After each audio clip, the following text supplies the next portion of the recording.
For thousands of years, Egypt seemed unbreakable. Its monuments rose from the desert like declarations of permanence. Pyramids, temples, colossal statues carved in stone.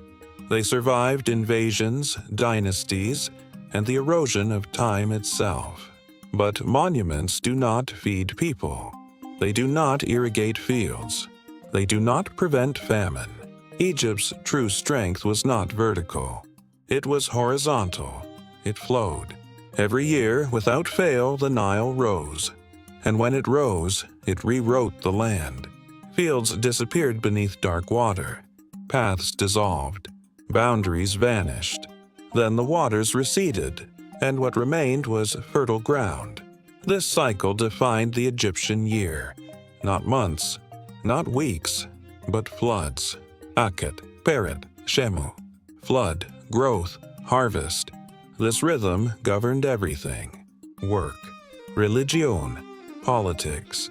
When the flood was good, Egypt prospered. When it failed, nothing else mattered. The entire civilization rested on a single question. How high will the water rise this year? This was not mythology. It was mathematics. It was measurement. It was administration. Long before modern economics, Egypt had already built a system of prediction and response. The river rose. Officials measured it. Scribes recorded it. And from those numbers flowed decisions. Taxes, labor, distribution. The pyramids were symbols. But the system was survival. As long as the river followed its rhythm, Egypt endured. And for centuries, that rhythm seemed eternal. For generations, the Nile had been predictable. It rose, it receded, it fed the land. Its rhythm was not questioned. But then something changed. The flood came lower than expected. At first, it was subtle, a few missing fingers on the nilometer, a mark that should have been reached. Untouched. Priests watched. Officials calculated. Scribes recorded the numbers carefully. The river had risen, but not enough. Fields at the edge of irrigation basins remained dry. Silt did not reach as far as it should have. Farmers noticed first. The soil felt thinner. The water lines were wrong. Still, 1 year could be forgiven. Egypt had endured variation before, but the next year came, and the water was lower again. 2 poor floods in succession changed everything. Grain production shrank. Reserves began to thin. Taxes could no longer be collected at previous levels. Officials adjusted calculations. Rations were reduced quietly. Labor projects slowed. The pyramids did not stop because of rebellion.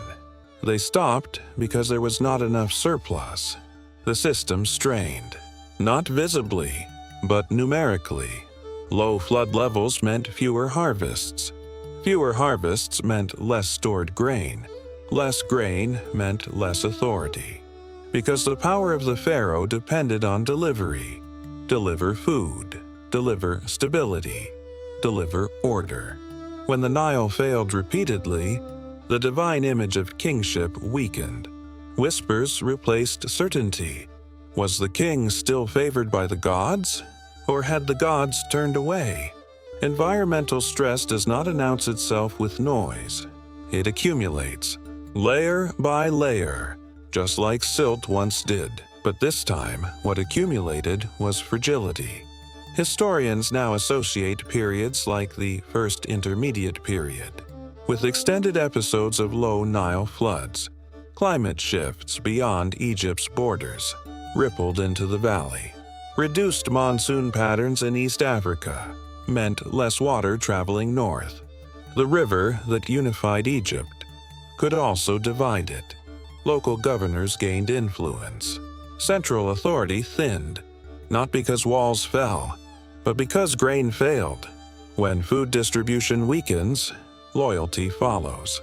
Egypt did not collapse in a single dramatic moment. It fragmented, gradually, quietly. The river had always been Egypt's foundation. Now it revealed its other nature, dependence. A civilization built on water must accept the risk of drought, and when the measures fell, the illusion of permanence fell with them. The Nile did not fail alone.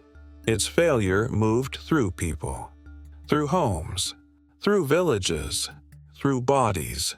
When harvests shrink, hunger expands. At first, it is invisible. Rations reduced slightly, grain mixed with fillers, meals stretched thinner, but hunger accumulates, and with it anxiety. Parents notice first. Children eat less. Livestock weakens. The air in the village changes. Grain stores echo.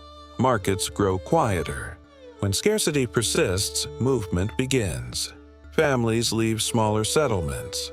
They travel toward larger cities, toward administrative centers, toward temples, where grain might still exist. But cities cannot absorb endless pressure. When supply shrinks and demand rises, tension follows. Records from later periods describe unrest, complaints against officials, accusations of corruption, distribution failures. In some regions, local leaders grew stronger. Nomarchs, provincial governors, expanded influence. Central authority weakened. The pharaoh still existed, but distance grows quickly in times of hunger. When food does not arrive, belief erodes. The first intermediate period reflects this fracture. Political unity dissolved into regional power. Competing centers emerged. Memphis lost its unquestioned dominance. Thebes rose in importance. Power redistributed along the river, not through invasion, but through strain. Environmental pressure reshaped politics. Social stability fractured quietly, and yet life did not vanish. Farmers still returned to fields. Canals were repaired. Homes were rebuilt. Egypt did not end. It contracted, adapted, reorganized, but the illusion of eternal stability had been broken. The river was no longer only a blessing, it was a reminder of fragility, and every future flood carried a question with it. Will this be enough, or will it begin again? Empires do not collapse in a single moment. They weaken in layers. Pressure builds slowly, often invisibly. In Egypt, what fractured was not belief. It was capacity, the system that measured the river, stored the grain, moved the surplus, and absorbed failure. When floods became irregular, that system strained. When drought cycles extended, administration faltered. Not instantly, but progressively. Granaries emptied faster than they filled.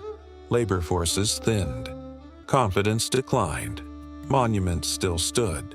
But monuments do not distribute food. They symbolize power. They do not generate it. When administration weakened, local structures compensated. Communities reorganized internally. Regional leaders expanded authority. The state contracted, but it did not vanish. This is the paradox of Egypt. Its apparent collapse was often transformation. Periods we label as decline were phases of redistribution. Power shifted along the Nile. Administrative centers relocated. Influence recalibrated. The old kingdom fractured. The middle kingdom emerged. The new kingdom expanded outward. Each reinvention carried memory forward. What truly preserved Egypt was not architecture of stone. It was architecture of organization. Knowledge passed between generations. Records maintained continuity. Water management refined over centuries. Even foreign invasions did not erase the system immediately. Because geography remained, the Nile still rose. Fields still required irrigation. Grain still required storage. As long as that cycle continued, Egypt endured. What eventually altered Egypt permanently was not a single failed flood. It was cumulative change. Long-term environmental shifts, external pressures, integration into larger empires. Persian, Greek, Roman, yet even under foreign rule, the agricultural system remained recognizable. The rivers still dictated rhythm, and communities still rebuilt. So what really broke? Not the monuments, not even the idea of Egypt. What fractured was centralized permanence, the illusion that stability is eternal. Egypt teaches something unexpected. Civilizations survive not by resisting change, but by reorganizing around it. Stone endures, but systems adapt, and adaptation is quieter than collapse. When we look at the pyramids today, we see permanence. But Egypt survived because it was flexible, because it rebuilt, because it redistributed pressure, and because millions of unnamed people returned to the river each year. That is the architecture we rarely see. But it is the architecture that mattered most. Egypt did not fall in silence.